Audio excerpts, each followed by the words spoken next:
So we're waiting for one more participant. And again, I will introduce the panelists, and then I'll turn it right over to Natalie with our questioning for our panel for safe relationships. We have, to my right, we have DeAndre Flakes. He's going to be handling our platonic relationships, safe relationships. We have the Leonards, Denise and Ted, Theodore, and they're going to be handling safe churches. We have Dr. Lafayette and First Lady Anise and Dr. and Bishop Boyd Lafayette in our midst, and they're going to be handling couples, marriage, and safe relationships. And we have the Jurgens, Jamel and James, and they are going to be handling safety and blended relationships. Thank you.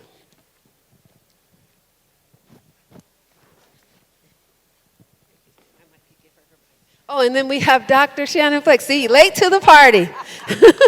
Late to the party, but he's here, and he's going to represent the parents. He's going to represent safety and parenting.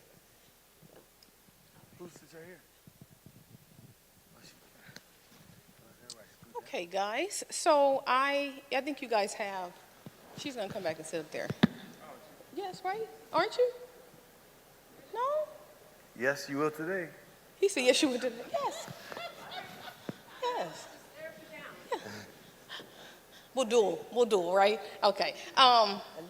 So I think you guys got the questions that I had posed, right? We can flip them around and all that other kind of stuff. This was just when I was creating questions to go with the speaking.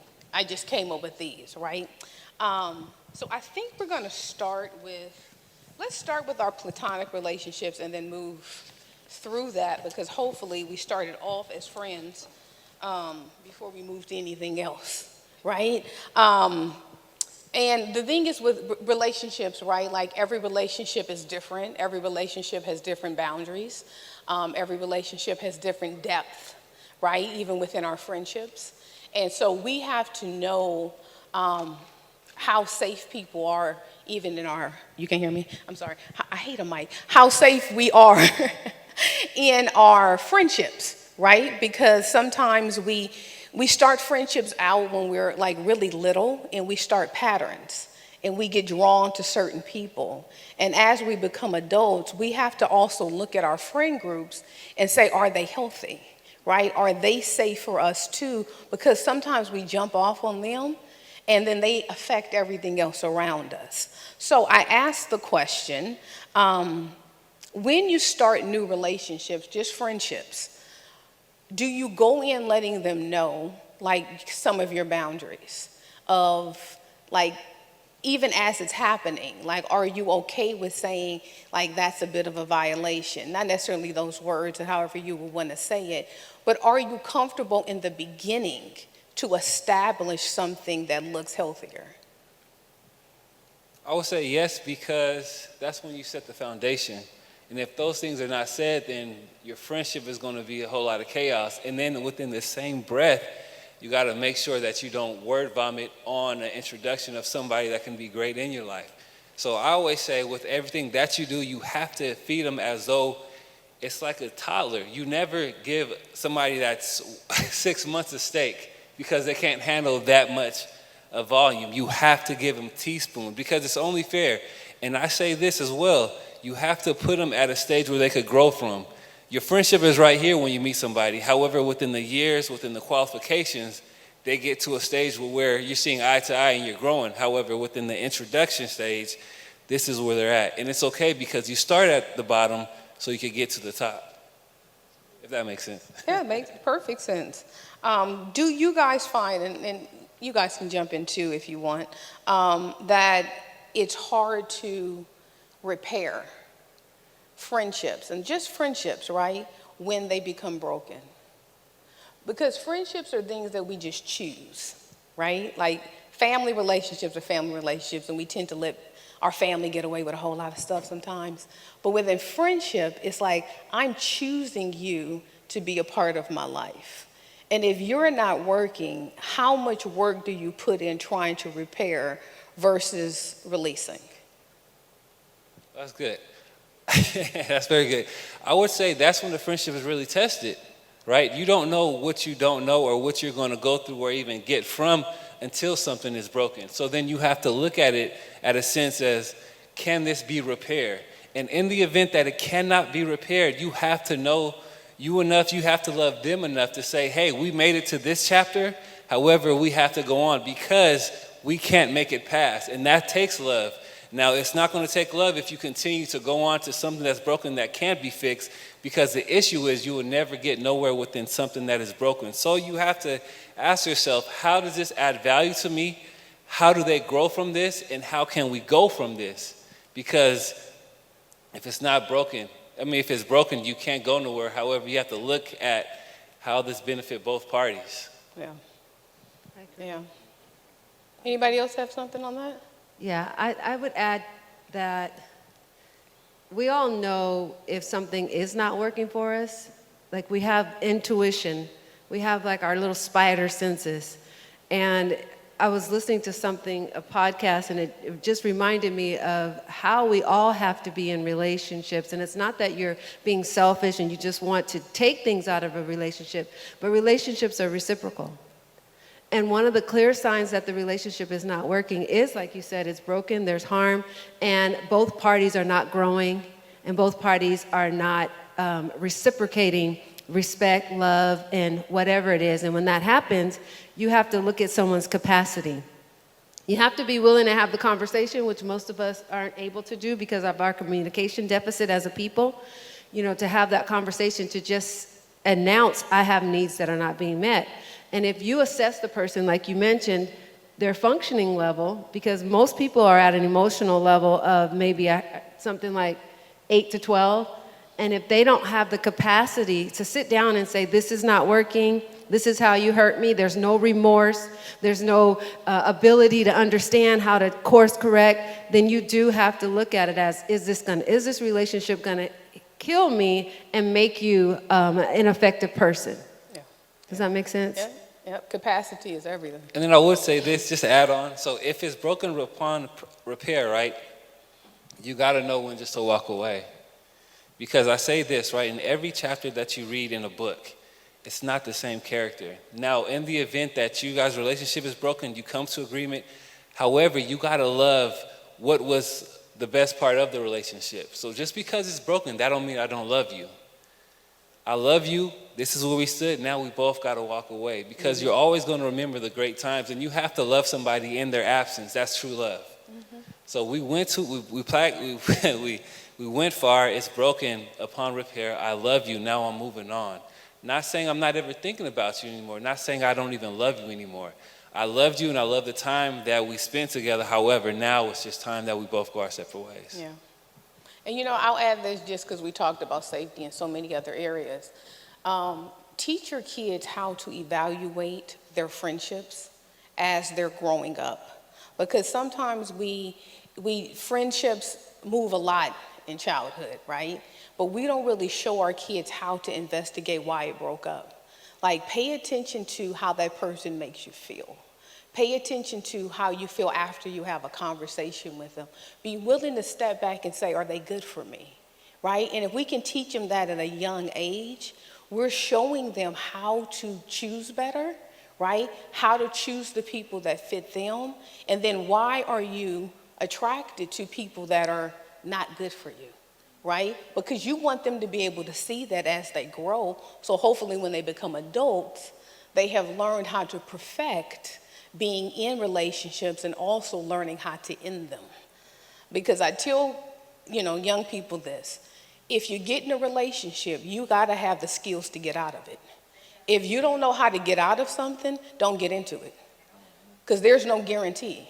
And getting out of something doesn't have to be harmful and detrimental and us throwing people under the rug and stomping on them. It can just be, we don't experience each other well no more.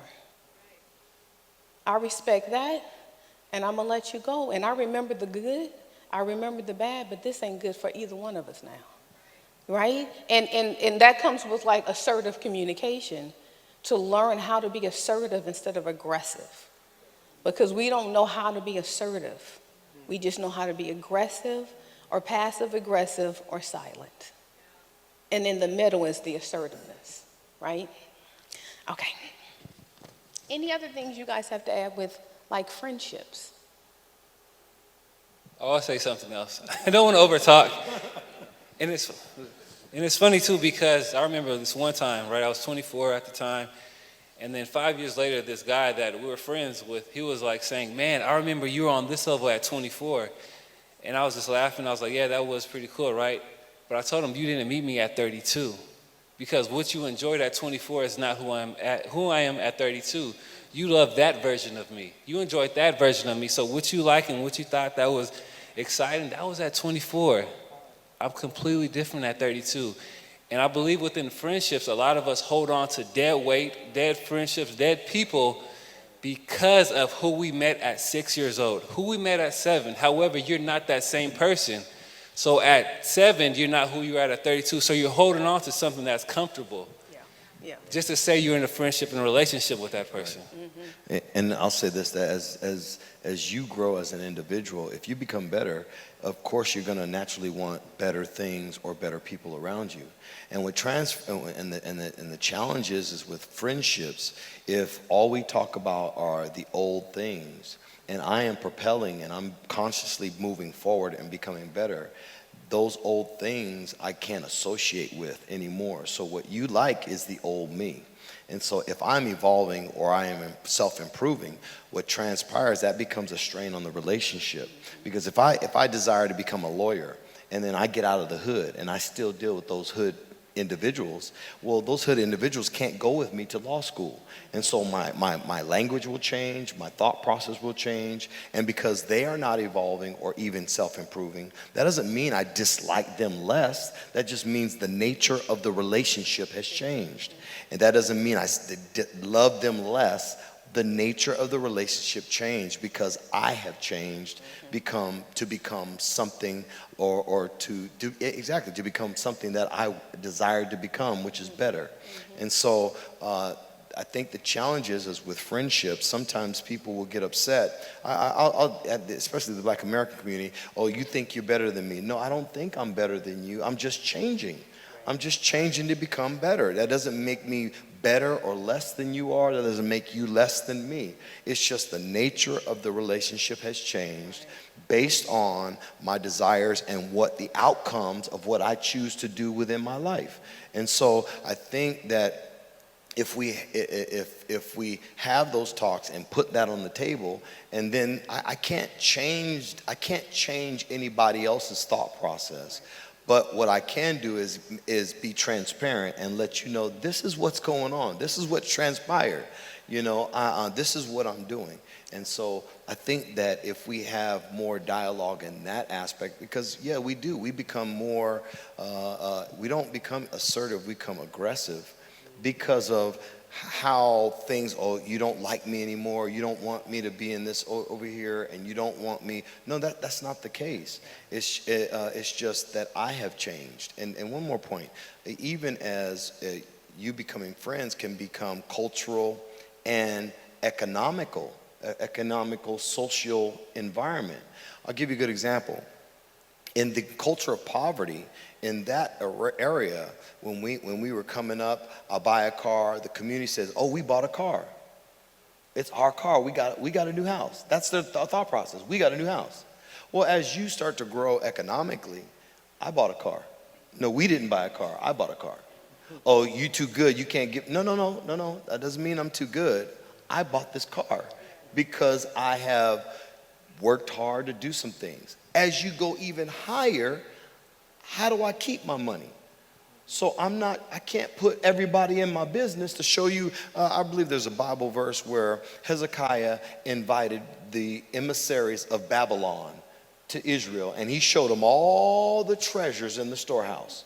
Well, later on, it was Nebuchadnezzar that came and overran Israel because Hezekiah was bragging about what he had. And so what transpires is we have to be careful in our relationships and who we bring into our life, who we associate and connect to. And changes are always transpiring within our life, even with friends. Oh, yeah. I mean, I do think that one of the things that we often don't do well is learning how to renegotiate. So like if you've had a relationship that's been like you've had it for a long time and you're changing, you're evolving, things are different. If the relationship was good, right?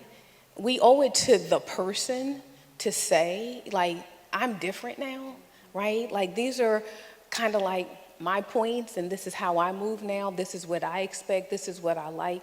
I'm gonna give you an opportunity to see if you can transition, with me into this.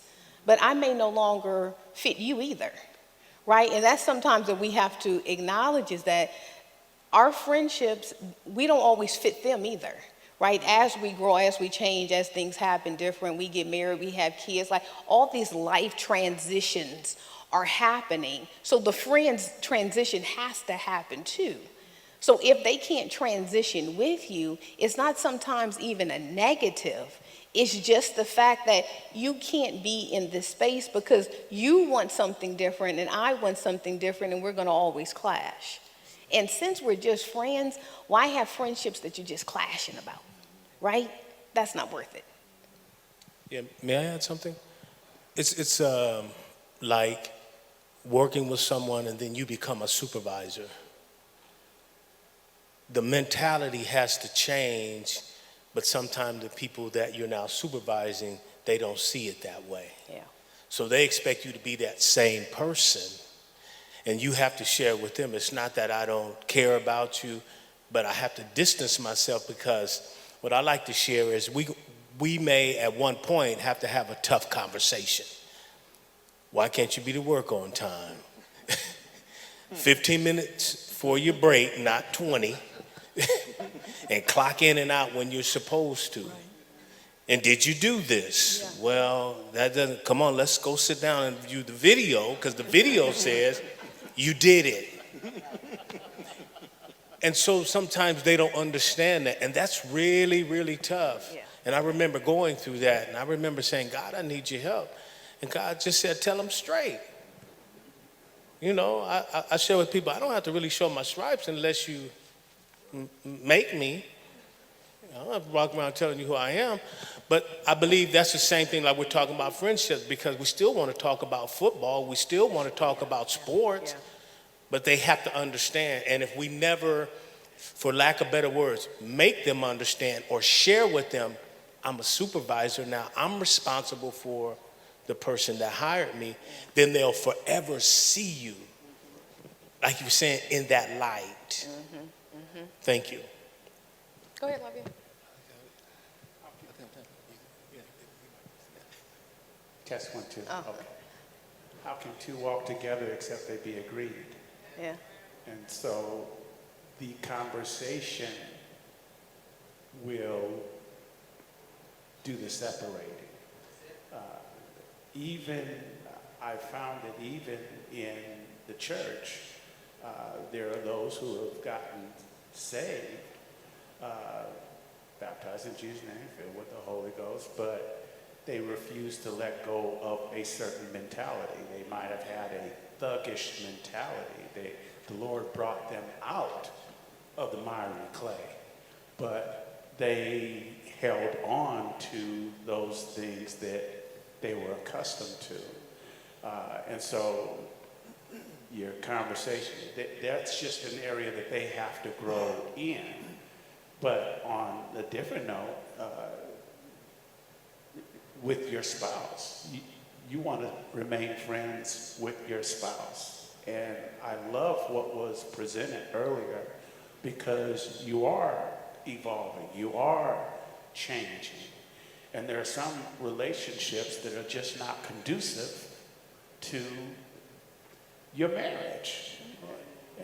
And so we have to be able to take a look at that and recognize, you know what, this is not working because either you're going to influence me or I'm going to influence you. And if you influence me, it's going to mess up my friend who's at home. And I got to take care of my friend who's at home. Yeah, yeah.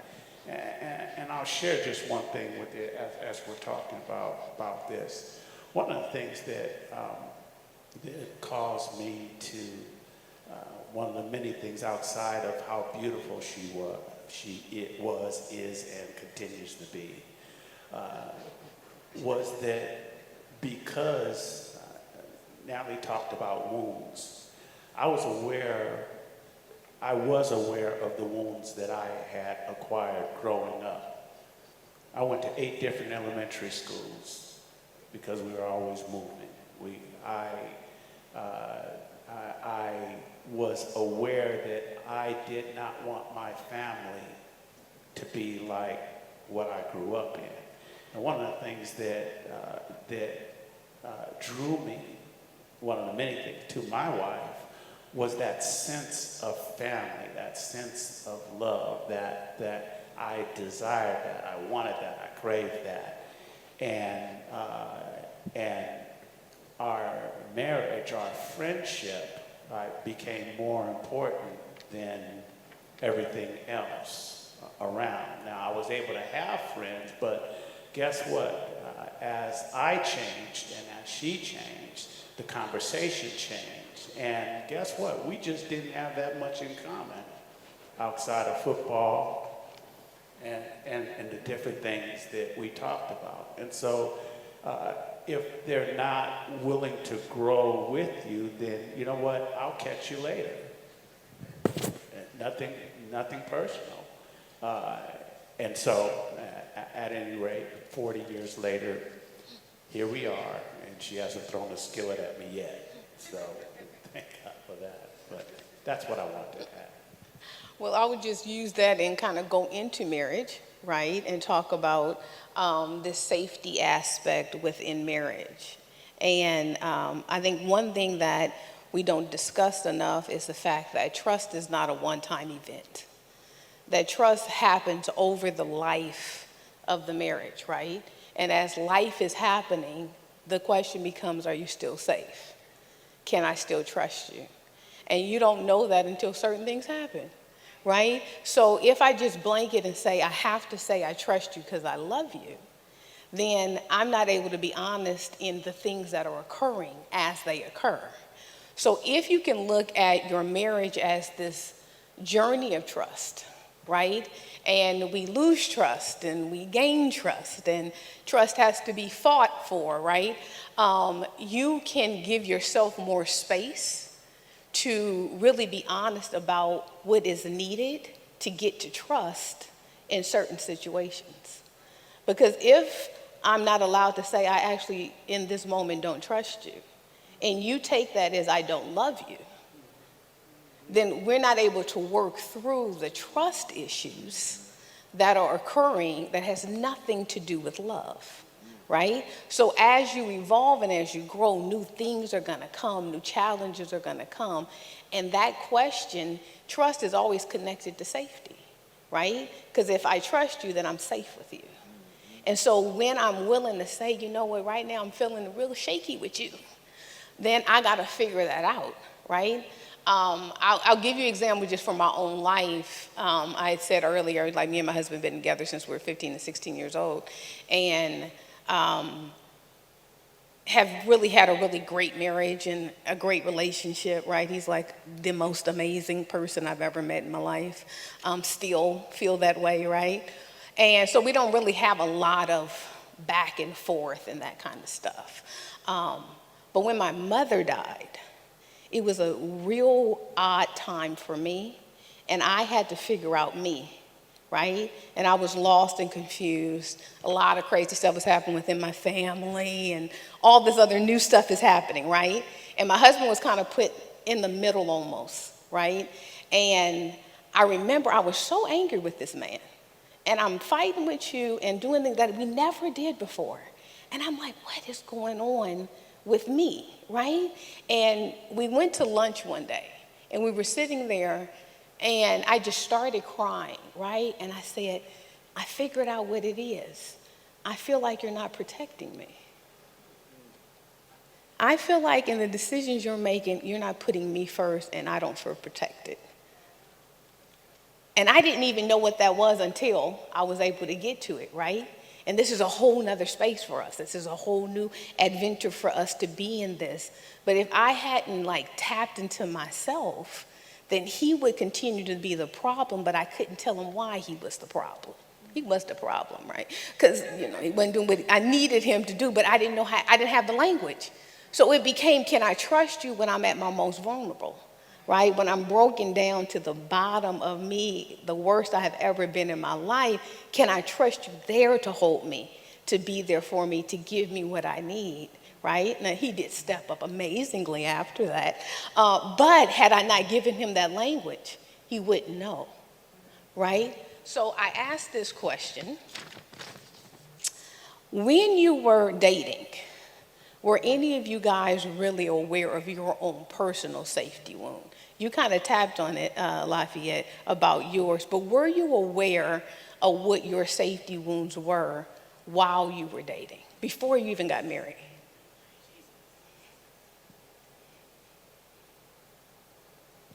Who wants to tackle that? Who wants to handle that, right?